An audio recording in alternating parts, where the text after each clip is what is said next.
I was around 9 or 10 years old when this happened, but I remember clearly pretty much everything that happened. So, this was at school.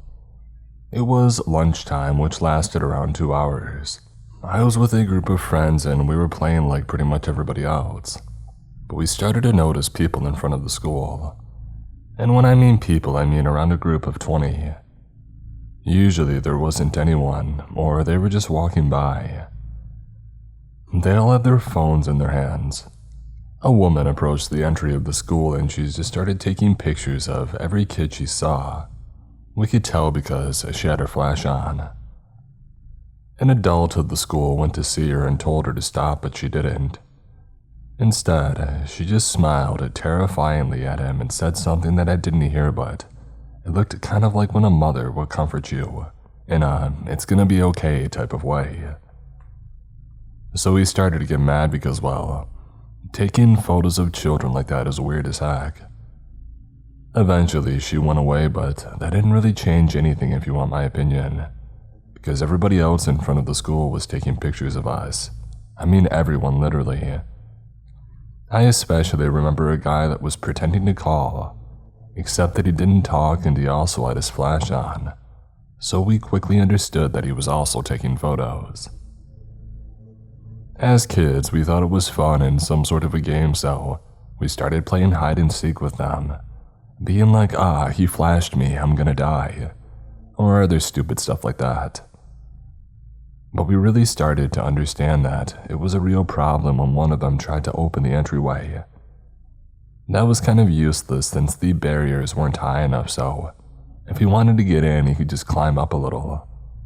And that's when the headmaster got totally mad and went to see everyone. He yelled at them for around 10 minutes. Called the police too, and when she calmed down, she asked for one of them to explain why they were doing it. The headmaster told us herself that all these people pretended to be some sort of voodoos and that they could sell pictures of us to make us suffer and so on. To be honest, everyone mostly laughed, but the adults didn't seem amused at all. To this day, I don't know if what she said was true, and I don't know if some of the people were arrested. I don't know what the pictures became. The thing I remember the most is just that woman's smile. That absolutely creeped me out. And today, I'm scared of being taken in photos even by friends, and when it's a family member or a very close friend, I'm just really uncomfortable. So, I was on my way home from Arby's with a mint chocolate shake. I had zoned out for a second and almost didn't notice his car. I tried just letting him through, but he insisted that I go on ahead. I didn't think much of it and I just continued on walking. He drove on ahead and parked his car near some apartments. He had on a black polo shirt, so I assumed he was dropping something off for a job or something. As I kept walking, he approached me and offered me a $20 bill. I asked why, but couldn't understand what he said in response. I refused since I know what's best for me. However, that didn't deter him. He grabbed my waist and I stepped to the side, and then he started pulling me towards his car. I hid his hand so he wouldn't silence me and made sure to scream as loud as possible to try and attract any bystanders if I could. He managed to get me into his car just before he could close it, but I stuck my foot through the door to keep it open. I then got out and made myself go limp since adding dead weight without warning creates sudden resistance and makes it harder for them to grab you. Due to this quick thinking, I was able to get away unharmed. I quickly booked it and got on the phone with my mom once I was at a safe distance. I made sure to stay on the phone until I got back. After that, I had taken some time to calm down and I waited for the cops to get there to get my statement. The officer ended up praising my quick thinking, telling me that I had luckily done everything right in the situation. Please guys, take self-defense seriously. I've only ever had a week-long course and just that alone had managed to save my life. I don't remember too much from my self-defense course and I only used the basic techniques that I did remember, which was making noise, dropping my weight, and checking behind me. Any other actions that I had taken were a result of logic and quick thinking. Chances are, if I had gotten more self-defense training, it likely wouldn't have been as close as a call. Also, never accept money from strangers. While there are some good Samaritans, there are also people who don't have your best interest in mind. If you do think they have good intentions, make sure to double check by asking why they're offering you money. If you don't get a good legitimate reason, then make sure that you refuse. If you refuse and they still persist, then get away immediately.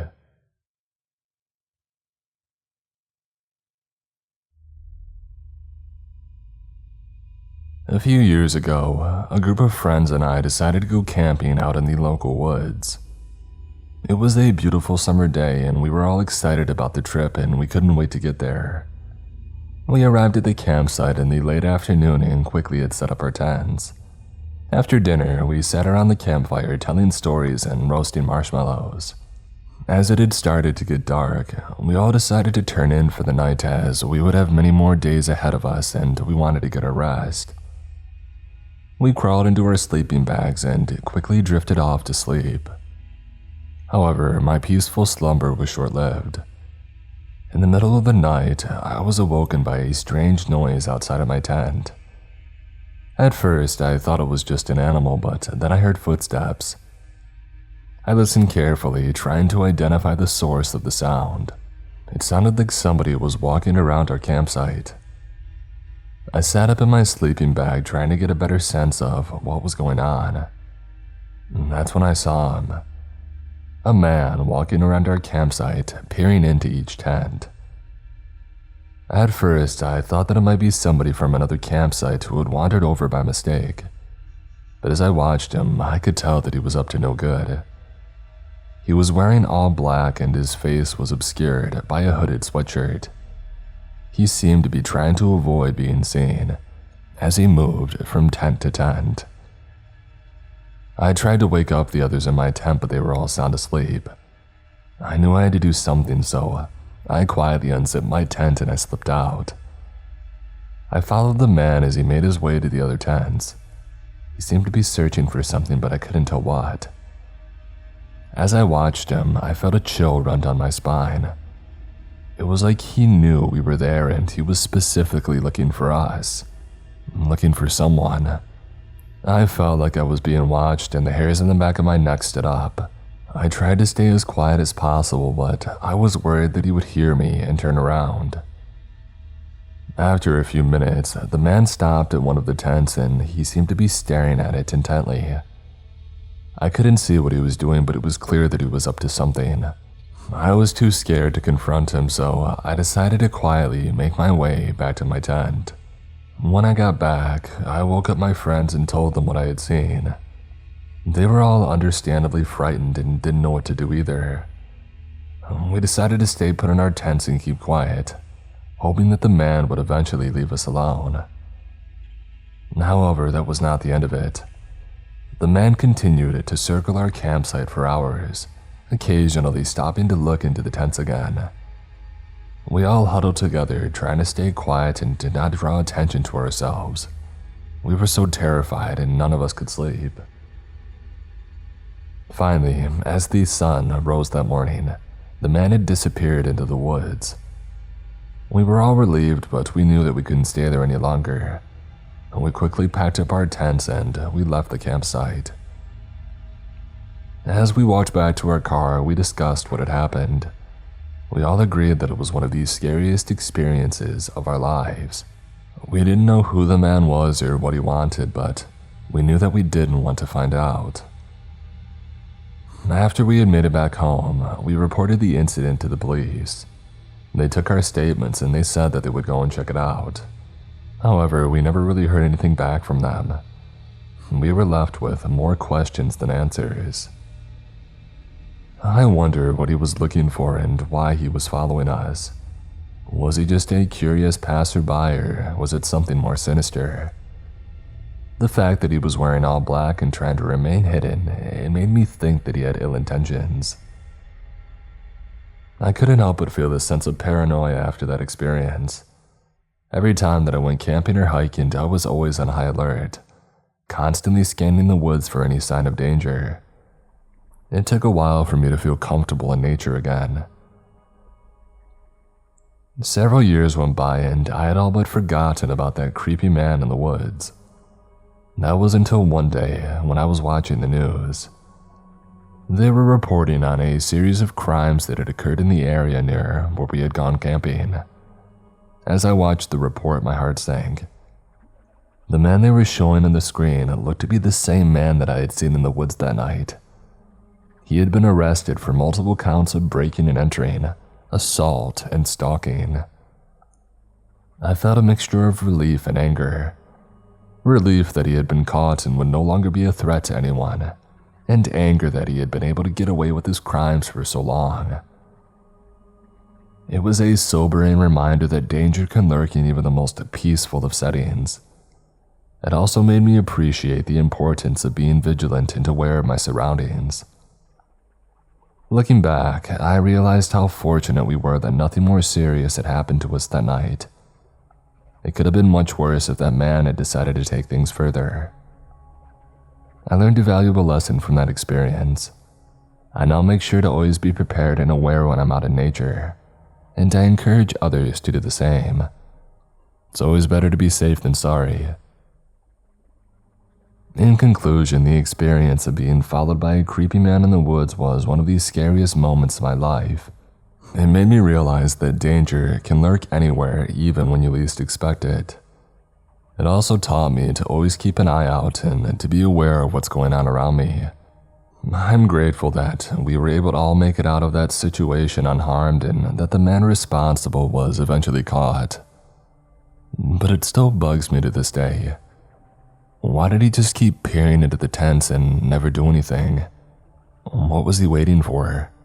Regardless, I'm glad that he decided to show some reserve at that night versus what he did many other times.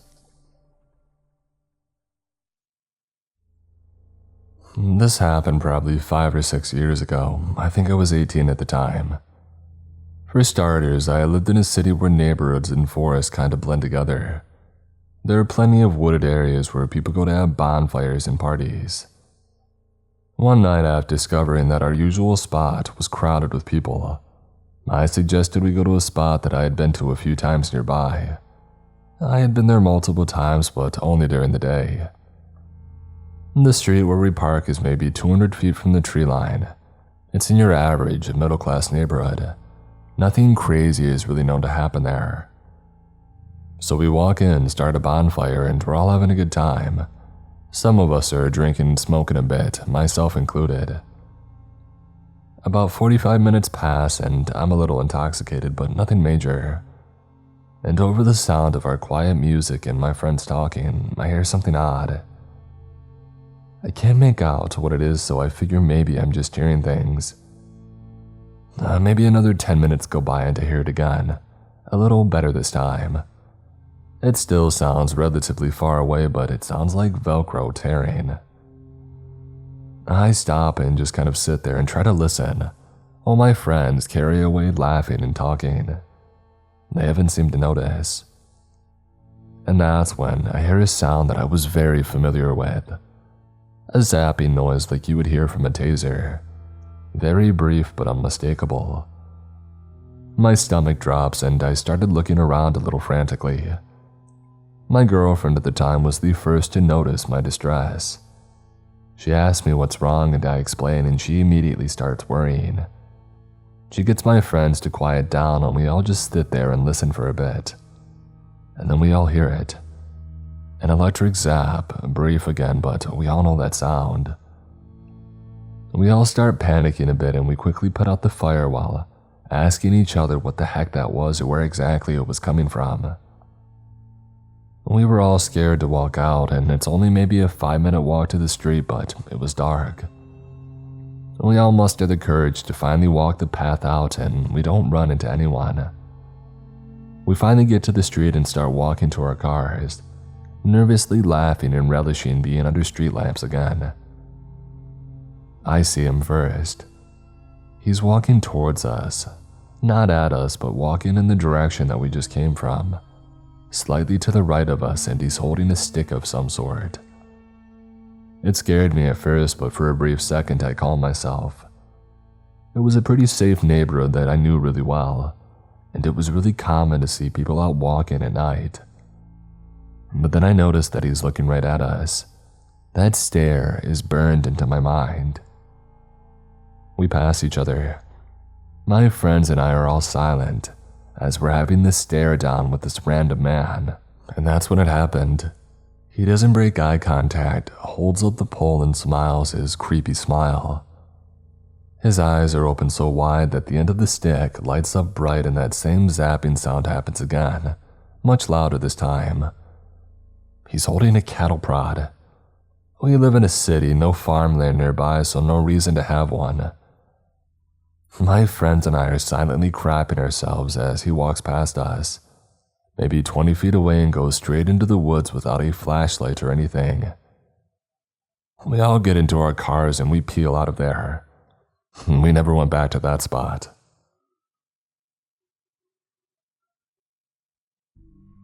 So I used to work in a museum that closed fairly late.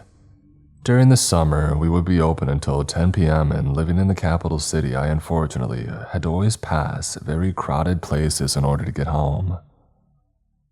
This happened when I stopped to get some food in a restaurant near a shopping center on my way home. As I left the tram, a guy immediately stopped me to ask for a donation. We had a very short conversation, but before we finished, two guys seemingly older than me, I was 20, they were probably in their 30s, that both had a very large muscular build, stopped by and started asking me weird questions. They were both holding beers, but neither of them acted drunk per se, which means that they were creeps by nature. At first, they commented on my blue hair, telling me how much they loved it, which is fine. And then they asked if the guy that was still awkwardly standing there was my brother, and so on. Thankfully, they left soon after. I made my donation and started making my way towards the restaurant again. I didn't notice them at first due to the place being overcrowded, but right in front of the restaurant, they stopped me again. This time, their questions got a lot creepier. They asked if I would be willing to perform all kinds of acts on them, since they were here to have fun and I was apparently very attractive to them. They kept being awfully pushy, saying that I should do it to one of them right on the spot. I tried to walk away, but they just blocked my path. Then they asked me for my number. Me being anxious and hoping that they would just let me go if I obey, I gave it to them. Indeed, they let me pass. As soon as I entered the restaurant, I started getting spam called, so I immediately blocked their numbers. I messaged my boyfriend to come and pick me up. I don't think I ever felt that scared. Planning to stay inside the restaurant until my boyfriend comes didn't work out, however, as one of them later literally entered the completely full restaurant, came up to me and started touching me, hugging me, and even tried to kiss me. I was so dumb that I didn't scream or anything. I just tried to push him away, but otherwise, I was just frozen in place and insanely scared due to how big he was. It's insane to me that I clearly tried fighting him off as everybody around us just looked away or silently watched on. I even let out a help and a stop a couple of times. Now clearly, he got tired of that and decided to take it one step further by literally dragging me out full force. I felt like at that point I was just getting kidnapped and no one was going to do anything. Thankfully, after all that time, a group of girls I never met before entered the restaurant and said something along the lines of me having to go because we all had plans for the evening together, and thank God he just let go and left without a word. It baffles me that I could have just gotten taken or God knows what else in the middle of a place completely full of people. And needless to say, I hugged those girls like I've never hugged anyone before, and left them only like half an hour later when my boyfriend finally came. I left my job and literally never returned to that place, being awfully paranoid even 2 years later.